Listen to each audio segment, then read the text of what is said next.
अस्सलाम वालेकुम। मैं हाँ तुहाडा मेज़बान मियाँ आसिफ अली ते असीं अज बैठे हैं पंजाबी प्रचार टीवी के स्टूडियो ते क्योंकि अगस्त का महीना शुरू हो चुकिया तो अगस्त का महीना जिहड़ा आज़ादियां के हवाले नाल बरे सगीर की तकसीम के हवाले नाल बड़ा एक मशहूर महीना। इस हवाले नाल गलबात करन लई अज साडे कोल चेचे तौर पर आए हुए आ CM शरीफ खटाना साहब। इन्हां दे नाल असीं गलबात भी करते हैं क्योंकि इन्हां दा जिहड़ा खानदान सी वो पूरे पंजाब दे विच फैलिया होया सी, चढ़दे पंजाब च भी लहंदे पंजाब च भी। इन्हां दे बहुत सारे ज़ीज़ो कारब जिहड़े सी मुख्तलिफ थावां च मौजूद सी। हुण असीं गल करन लगे हां पार्टीशन दे मुतालिक, अजाड़ियां दे मुतालिक जो वंड हुई ते उदों की होया ਉਹਦੇ ਬਾਰੇ ਜਿਹੜੀਆਂ ਆਪਣੀਆਂ ਯਾਦਾਂ ਸਾਡੇ ਨਾਲ ਸਾਂਝੀਆਂ ਕਰਨਗੇ ਨਾ। ਅੱਛਾ, ਇੱਕ ਇਹਦੇ ਵਿੱਚ ਗੱਲ ਹੈ ਕਿ ਜਿਹੜੇ ਤੁਹਾਡੇ ਦੋ ਤਾਏ ਅੰਬਾਲਾ ਜੇਲ੍ਹ 'ਚ ਸੀਗੇ ਉਹਨਾਂ ਦਾ ਕੀ ਬਣਿਆ?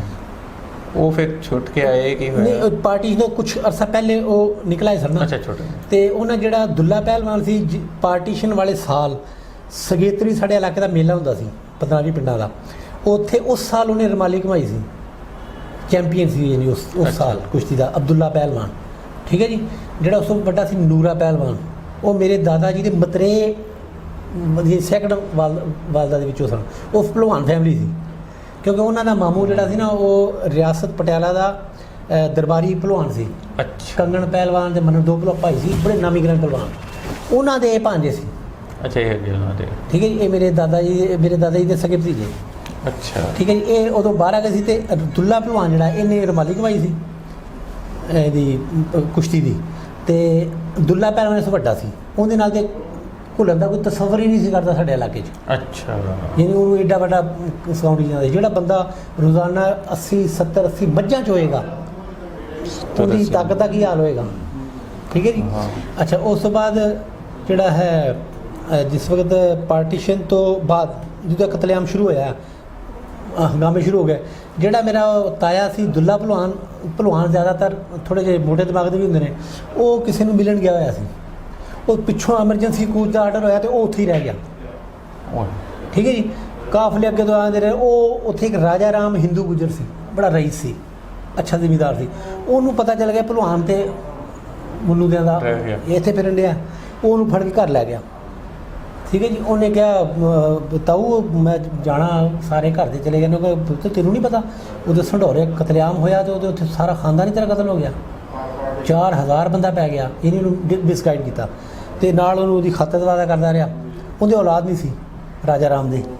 ਉਹਨੇ ਉਹਨੂੰ ਆਪਣਾ ਬੇਟਾ ਬਣਾ ਲਿਆ ਤੇ ਉਸਦਾ ਨਾਮ ਬਦਲ ਕੇ ਰੱਖਤਾ ਸਰਦਾਰਾ। ਅਬਦੁੱਲਾ ਸੀ ਉਸਦਾ ਨਾਮ। ਅੱਛਾ। ਉਹਨੇ ਉਹਨੂੰ ਸਾਡੇ ਗੁਜਰਾਂ ਦੀ ਹੀ ਇੱਕ ਲੜਕੀ ਸੀ ਹਿੰਦੂਆਂ 'ਚ, ਉਹਦੇ ਨਾਲ ਉਹਦੀ ਸ਼ਾਦੀ ਕਰਕੇ ਨਾ ਤਕਰੀਬਨ ਪਾਰਟੀਸ਼ਨ ਤੋਂ ਜਦੋਂ ਹੰਗਾਮੇ ਹੋਏ ਸਾਲ 8 ਮਹੀਨੇ ਕੋਲ ਰੱਖਿਆ। ਫਿਰ ਉਹਨੂੰ ਖਤਰਾ ਪੈ ਗਿਆ। ਬਾਅਦ ਜਦੋਂ ਅਮਨ ਅਮਾਨ ਹੋਇਆ ਅਤੇ ਦਸਤੇ ਇੱਧਰੋਂ ਫੌਜ ਜਾਣੀ ਸ਼ੁਰੂ ਹੋ ਗਈ ਉੱਧਰੋਂ, ਕਿ ਜਿਹੜੇ ਇੱਧਰ ਔਰਤਾਂ ਰਹਿ ਗਏ ਸਨ ਉਹਨੂੰ ਲੈਣ ਵਾਸਤੇ, ਜਿਹੜੀ ਉੱਧਰ ਕੁਛ ਔਰਤਾਂ ਰਹਿ ਗਈਆਂ ਸਨ, ਕੋਈ ਇਤਲਾਹ ਕਰੇ ਤੇ ਉਹਨੂੰ ਬਰਾਮਦ ਕਰਦੇ ਸੀ ਬਕਾਇਦਾ। ਉਹਨੇ ਡਰਦੇ ਨੇ ਕਿ ਕਿਤੇ ਇਹਦੇ ਖਾਨਦਾਨ ਨੂੰ ਨਾ ਪਤਾ ਚੱਲ ਜਾਏ, ਉਹਨੇ ਉਹਨੂੰ ਆਪਣੇ UP ਦੇ ਵਿੱਚ ਜ਼ਮੀਨਾਂ 'ਤੇ ਸ਼ਿਫਟ ਕਰ ਦਿੱਤਾ। ਅੱਛਾ। ਉਹਦੀ ਉੱਥੇ ਉਸ ਵਕਤ 10 ਰੁਪਏ ਜ਼ਮੀਨ ਸੀ UP 'ਚ ਰਾਜਾ ਰਾਮ ਦੀ, ਕਿ ਵੀ ਤੂੰ ਉੱਥੇ ਚੱਲ, ਇੱਥੇ ਥੋੜ੍ਹੀ ਜ਼ਮੀਨ ਹੈ, ਜ਼ਿਆਦਾ ਚਲਾ ਜਾ, ਕਿ ਵੀ ਇੱਥੇ ਆਉਣਗੇ ਤਾਂ ਪਤਾ ਹੀ ਨਹੀਂ ਚੱਲੇਗਾ। ਸਾਨੂੰ ਨਹੀਂ ਪਤਾ ਚੱਲਿਆ 1970 ਤੱਕ ਮੇਰੇ ਖਾਨਦਾਨ ਨੂੰ ਨਹੀਂ ਪਤਾ ਚੱਲਿਆ ਉਹਦੇ ਬਾਰੇ 'ਚ। ਅੱਛਾ। ਕਿਤੇ ਅਬਦੁੱਲਾ ਪਹਿਲਵਾਨ। ਹਾਂਜੀ। ਫਿਰ ਸਾਨੂੰ ਬਾਅਦ ਪਤਾ ਚੱਲਿਆ ਕਿ ਉਸਦਾ ਨਾਮ ਬਦਲ ਕੇ ਉਹਨੇ ਸਰਦਾਰਾ ਰੱਖ ਕੇ UP 'ਚ ਲੈ ਗਿਆ ਸੀ। ਉਹਦੇ ਬੇਟੇ ਸਿੱਖ ਨੇ, ਹੁਣ ਜਵਾਨ ਨੇ, ਬੜੇ ਨਾਮੀ ਫੈਮਿਲੀ ਆ, ਲੇਕਿਨ ਉਹ ਸਾਡੇ ਤਾਇਆ ਜੀ ਫੌਤ ਹੋ ਗਿਆ। ਅੱਛਾ। ਅੱਛਾ। ਤਾਈ ਵੀ ਫੌਤ ਹੋ ਗਈ। ਅੱਛਾ, ਉਹ ਸਿੱਖ ਆ ਹੁਣ ਸਾਰੇ। ਉਹ ਵੀ ਫੌਤ ਹੋ ਗਈ। ਅੱਛਾ। ਇੱਕ ਸਾਡੀ ਮੇਰੀ ਸੱਕੀ ਖਾਲਾ, ਉਹ ਸੀ ਵਿਆਹੇ ਹੋਏ ਲੁਧਿਆਣੇ। ਉੱਥੇ ਉਹ ਸਾਰਾ ਖਾਨਦਾਨ ਜਿਹੜਾ ਨਾ ਇੱਧਰ ਆ ਗਿਆ, ਇੱਕ ਫੈਮਿਲੀ ਰਹਿ ਗਈ ਉੱਥੇ। ਉਹ ਫਿਰ ਸਾਰਾ ਪਿੰਡ ਸਿੱਖਾਂ ਦਾ ਮਾਈਗ੍ਰੇਸ਼ਨ ਹੋਈ, ਉਹ ਵੀ ਸਿੱਖ ਹੋ ਗਿਆ।